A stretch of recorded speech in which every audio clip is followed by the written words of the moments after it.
if we just try the whole opening monologue through the mirror like this, yeah? Do a whole lot of mirror work right at the top. Really creep people out. No? Okay, fine. Well, we're back. No dancing tonight, I know. Y'all watched The Bachelor? I did. And all that bad bitch energy really took it out of me. You know, they did enough dancing for all of us. I can't compete. Nor do I want to. You know? It's exhausting. There's enough going on in the world. And here. Hi. All you dear, sweetest, little, tiniest, babiest dreamers out there. How are you? Hope you're doing well. I'm fired up again. I'm in the mood to get loose tonight. We're gonna be real loose, and we're gonna make a lot of mistakes. For the best, though. For the best. You know, last week we read a chapter out of Enjoy, and I was sort of telling a story about the character, right? He's got this book, and he's in a celebrity's kitchen, and he tells them about the book that is essentially a letter to this person, and shit gets weird, but in any case, I thought it would be fun to move from that into a little novella of mine called In Full Bloom, which is referenced in last week's chapter. It seems fitting, and you know, I think we might even serialize this one, read you the whole novella, not tonight, but over the next few weeks. I think we can do it. We'll work it into the schedule somehow. Which, speaking of, it's a hectic one these days. And we're getting home late, and a lot of people are already asleep by the time I get around to recording, so I don't think we'll have time for a check-in tonight, but you know, maybe we'll shoot a couple texts out, you know, a few you ups and thinking of you and all kinds of sweet nothings that you text after dark. Yeah, but the book, I Am No One.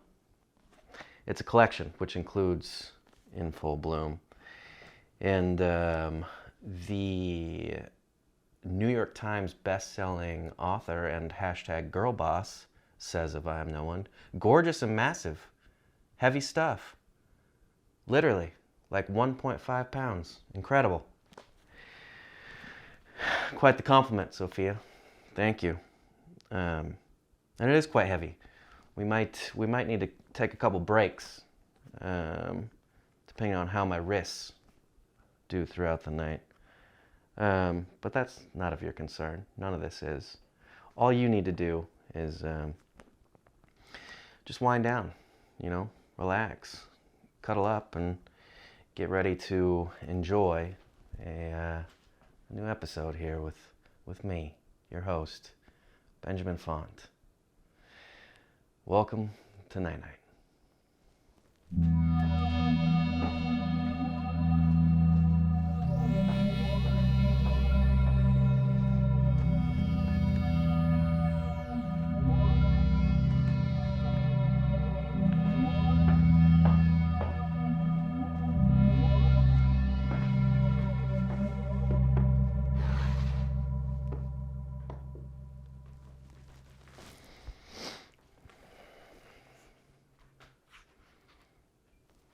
Hey, everyone comfortable? Good, good. So, this book, it opens with an editor's note, which reads, "The following is a letter to a certain unnamed celebrity and any legal representatives reading over his shoulder, whose alleged physical resemblance to the author, after much distress over the issue and over his own existence, gave way to several reckless decisions and eventual catastrophe. The letter was written in pencil from somewhere in Canada, where the author was, at the time, a self-proclaimed fugitive. It was then smuggled across the border into Los Angeles by unknown means, miraculously coming into the hands of the celebrity himself, whilst literary agents in the area, news people, filmmakers, and tabloid journalists all began to buzz with rumor of a scandal. The manuscript itself contained not a single erasure nor a single trace of hesitation on the author's part, as though every detail were not contrived, but the absolute truth as the author knew it. The only editing I have taken the liberty to perform is purely aesthetic, merely breaking up the author's long scrawl into neat, logical paragraphs. Also, in keeping with the author's desire to remain anonymous to the public, I was obliged to omit the very last line of the letter, being that it was, naturally, his signature. Otherwise, the letter remains exactly as it was written. Shall we? Dear Mr. O. Bloom, I would like to preface this letter by stating that in my own incomparable opinion, an opinion you would most likely share in this matter, we look nothing alike. At most, there is a resemblance in our facial features that goes no further than perhaps an eyebrow or the way our facial hair grows, in particular the mustache, or our small stature and the fact that when we smile it makes us look smug. And never any of those given things at the same time. It's always just the one thing or the other. However, in regards to this matter of our appearances and my disbelief in the notion that they're strikingly similar, I stand in the minority. Let me illustrate this point. Once, but not only once, my own mother was watching a movie in which you star, Mr. Bloom, and she called me in the middle of it just to say, "It's like I'm watching you right now. He's so handsome." Meaning, of course, that I'm so handsome. And to no offense to you, I might add, seeing as she's my mother, and she just so happened to see something of me in you, probably the smug half-smile in this case, and immediately chose to believe that it was me she was watching, rather than you, and therefore the man on screen, her son, me, was certainly quite handsome. Same thing with my ex-girlfriend's mom. Only it was a different movie she was watching, and instead of saying, "He's so handsome," she said, "Oh, he's so darling." Realize that she's from the South, and she has that cadence in her voice which goes along nicely with such diction, allowing the use of the word darling in place of handsome. But, in the greater scope of things, it all contains this meaning. They think you are handsome, and that I look like you. Or, they think I am handsome, and that you look like me. I'm sure you can understand the interchangeability of these two statements in their minds, even without agreeing on their position. I find this type of thing especially troubling when it involves strangers. While traveling, I always wear a nice gray suit with a black tie. Going out to the movies and while grocery shopping, the inquiring glances of strangers are cast on my every mundane movement as they question their instincts against what's before their very eyes. Is it really him? You can almost hear them thinking. Oh, it can't be, but is it? I feel embarrassed for these people.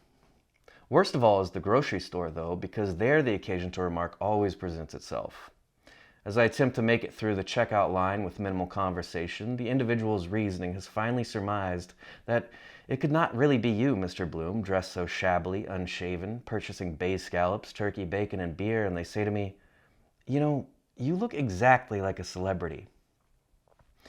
I used to get a little red in the face when those words came out, but that reaction passed. I usually just half smile now and say, "Oh yeah?" They reply, "Yes, you do. I bet you get that all the time. Do you know which one?" I'm still half smiling here and I say, "Occasionally, and I do believe I know which one you're speaking of, but entertain me anyway. Which one were you thinking?" You see, Mr. Bloom, I don't like to jump the gun at this point in the conversation. It happens that every once in a while, rather than saying your name here, someone will have seen me from a slightly different angle, or my face will have been a little swollen with last night's beer, and a different star will arise. Maybe E. Hirsch, or J. Sturgis, J. Black, I don't know. I like to give them the benefit of the doubt, a chance to redeem themselves before following through with the all-too-common, "Oh, Bloom." Not long ago, there was a woman who said to me, "You look like a celebrity." Of course, I said, "Oh yeah, which one?" And she surprised me. She said, "Not any specific celebrity. You look like your own celebrity. Very unique." If she had only stopped there, Mr. Bloom, all would have been fine. However, that was not the case, and you may be interested to hear what she said next. She said, "Well, you do look kind of like, oh, that guy from quintessential movie in which you star, But you're not as flat as he is. You're deeper looking, more complex. You can imagine my relief in these instances, either when they're thinking of someone other than you, or when they're thinking of you but proclaim me to be superior. And you can imagine my amusement when they can't even remember your name. I don't mean to poke fun at your feelings, Mr. Bloom, but it's not that I mind so much people thinking that I look like another human being as much as I mind them thinking that I look like you. There's something about you so utterly and indefinably feminine, which is fine, but it's something that I'm unable to identify with. I'm a man, Mr. Bloom, who has all the basic needs and desires of a man, but with a softness that comes only of good men. Which is to say, I'm a good man. Remember that. And therefore, I'm able to admit that I do not know you personally, so perhaps I'm wrong, and it's not you who bears these qualities, rather it's the characters that you play. Then again, it's your choice of which roles you accept, and the world at large knows your person by these roles, not yourself. So to them, you are merely your basic physiognomy and the characters you portray. And that person is quite femmy, if I may say so myself. A few times I've even heard him, you, referred to as a twat. An unnecessary jab for sure, but you should know that I stick up for you in the event of such name-calling and defamation of character. It's not been by my choice, but the world has lumped us together on a physical board, Mr. Bloom. So to hear you be called a twat is like some part of me that I cannot see or understand as being called a twat, and I resent it. I say to those people, he's not so bad, come on. Or I say to them, you can't call him a twat if you know nothing about him. They're persistent, though, saying, I don't need to know anything about him to know that he looks like a twat.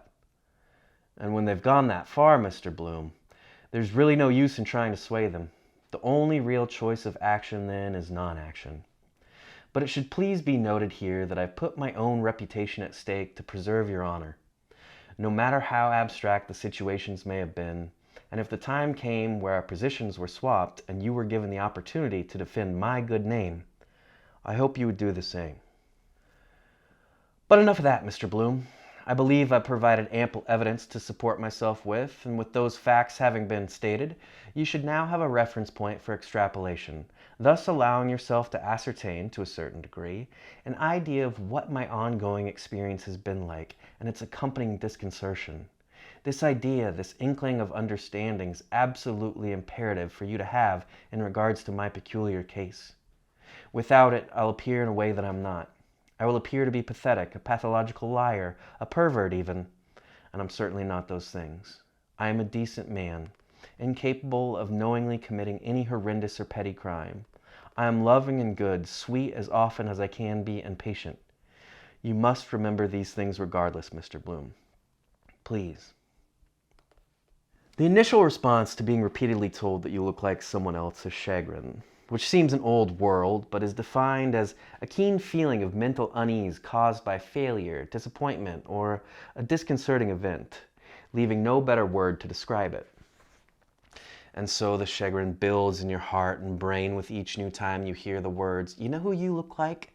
Until it reaches its end result of casting your existence into oblivion as someone else's despondent shadow, a sour spot in what was an otherwise pretty sweet life.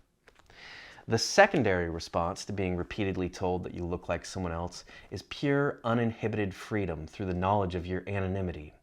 How many other faces like mine? How many others being told they look like this or that person? People everywhere looking only on the surface of things. How many of them seeing me, the individual?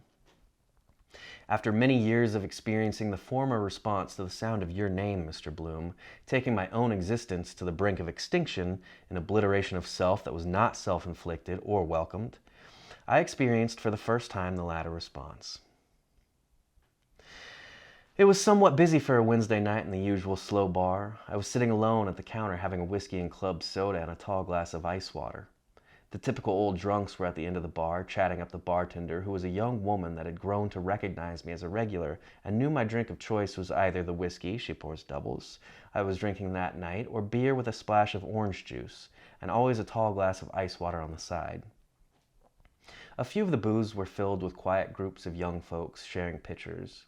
The obligatory lone drunk was at the opposite end of the bar, glued to the television, talking to no one in particular about past quarterbacks.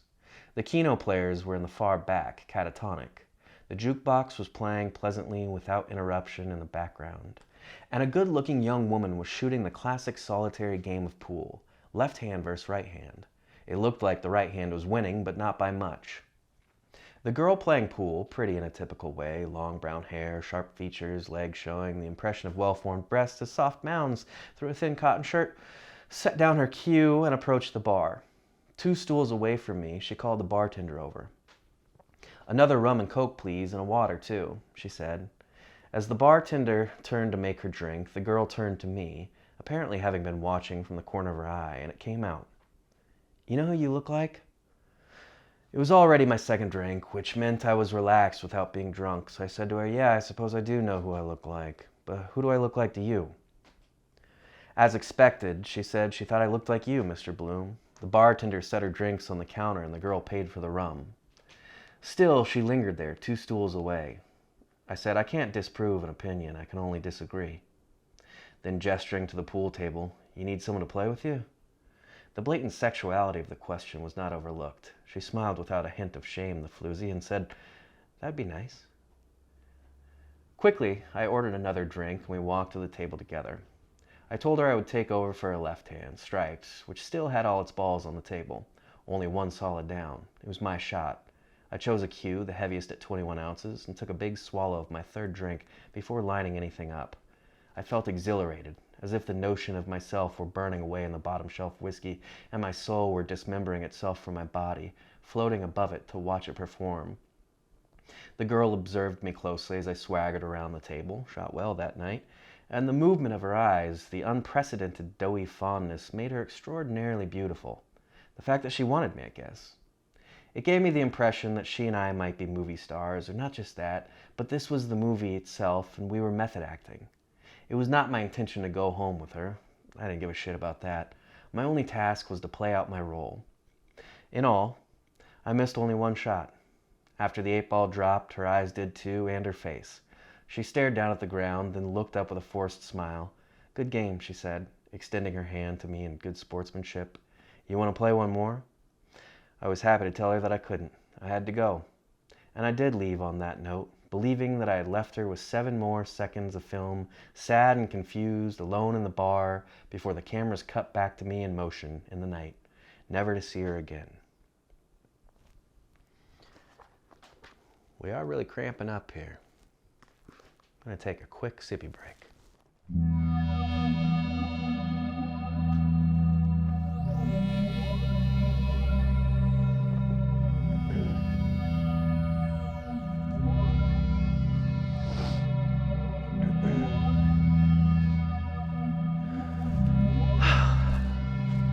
Where were we? That's right. Next morning, I awoke slightly hungover, responsibly controlled by staying hydrated the night before, and wondered whether the alcohol had had something to do with my extremely gratifying and overall humorous experience. But it was not long that that question would go unanswered, as 3 days later, that very Saturday, I found myself experiencing a similar elation when the situation was closely repeated.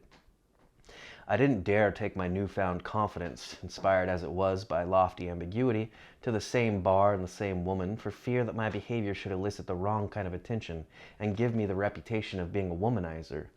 It was not about that anyway.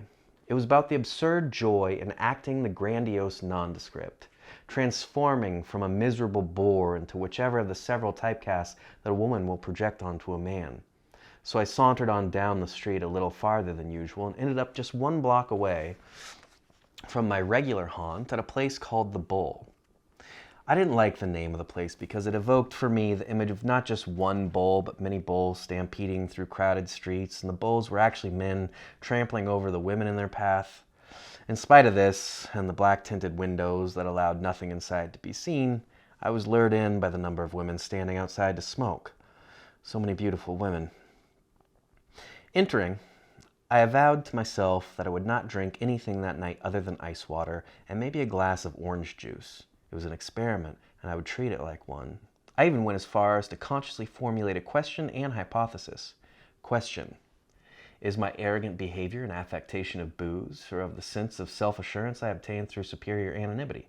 Hypothesis: a combination of the two, yet heavily relying on the presence of alcohol to encourage the simulated self-assurance that is achieved through drunkenness.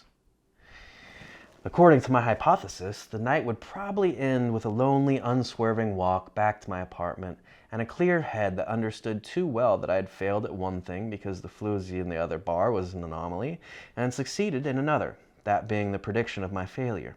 It was not something I was looking forward to, but my resolve was strong. The bar was packed with varying types of people, ages, ethnicities, and it took me a few minutes just to get to the counter, but I somehow squeezed myself onto a stool and ordered a tall glass of ice water. Needless to say, the bartender was not pleased with this patron of hers ordering only ice waters, though I was tipping. I had 3 glasses down and a fourth in my hands before it dawned on me that hypotheses were often proved wrong, and a melting feeling had already crept in my bloodstream which bore an uncanny resemblance to the state I had been in only a few nights before. I was an absolute no one at the bar, a fixture of total mediocrity, common in every sense of the word. It was an exalting conclusion to draw from ice water and 100 unintelligible conversations. My hypothesis melted away too, and the question which it was an answer to.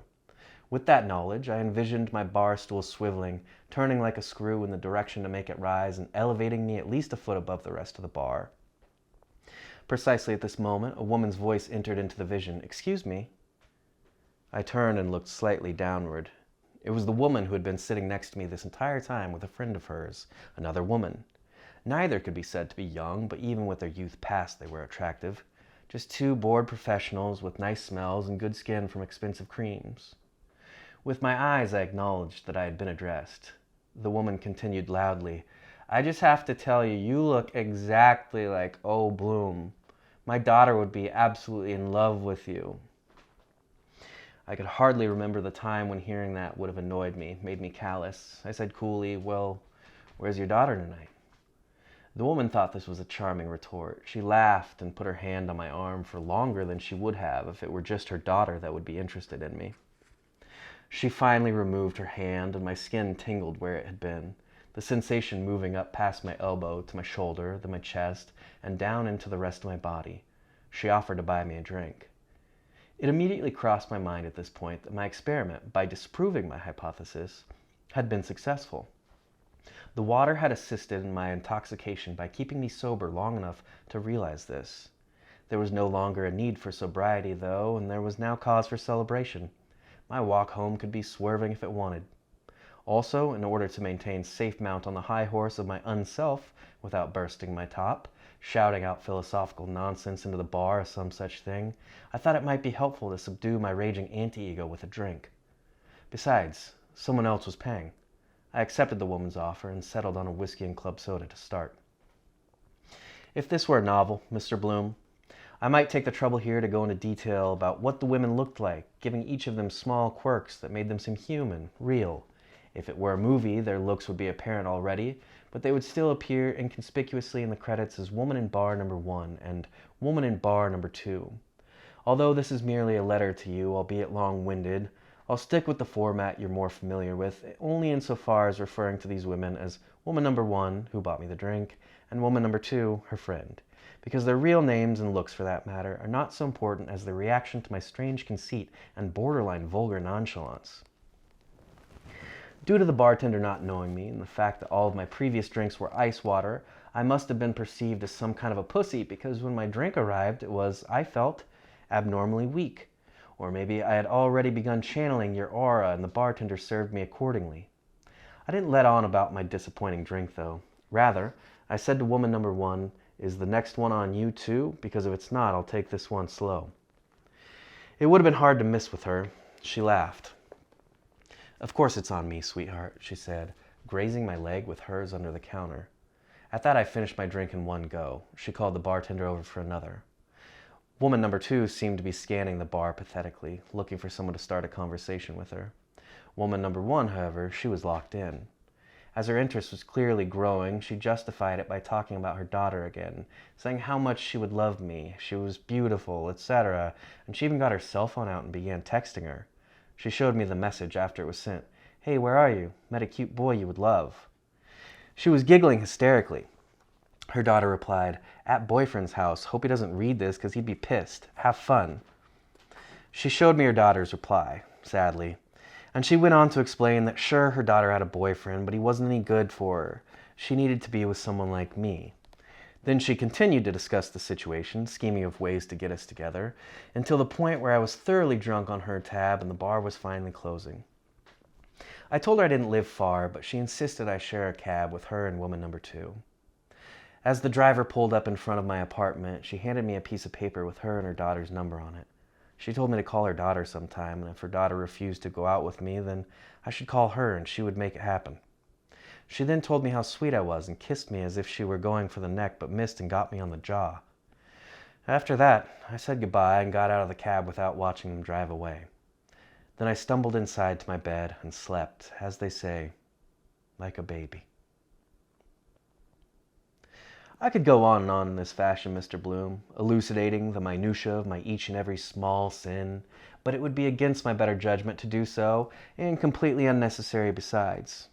I've only related these 2 instances now as Exhibit A and Exhibit B, that you might see the natural progression which led to the true object of this correspondence. Exhibit C.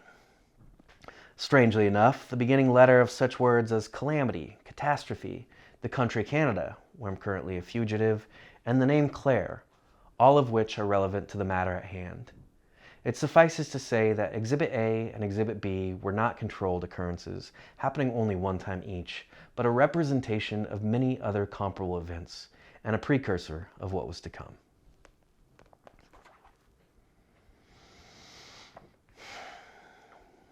We'll leave Exhibit C for next week. Yeah.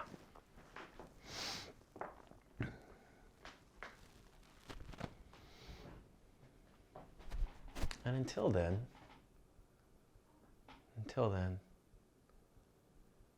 I hope all you sweet baby lambs out there get a good night's rest and are fired up about life as well. And get loose with it too. Have fun. Have fun. We're only here for a limited amount of time, you know. Also, you know, the chapter that I read last week talking about being in said celebrity's home, his kitchen, and bringing up this book and giving it to him. Can you imagine if he did actually read any of that? That's fucking wild. But, like I said to him, take it with a grain of salt, baby. No big deal. Well, that was fun. Yeah. You know what? Oh, yeah. I don't have a phone to make a call right now. Again, running sound on the burner. And filming on line 2 there. So let's just call it. Let's leave it there. I love you all. Thank you again for coming. And I hope to see you next week. And I don't know, maybe we'll check in before then too. Who knows? But get some good sleep. Sweet dreams. Night night.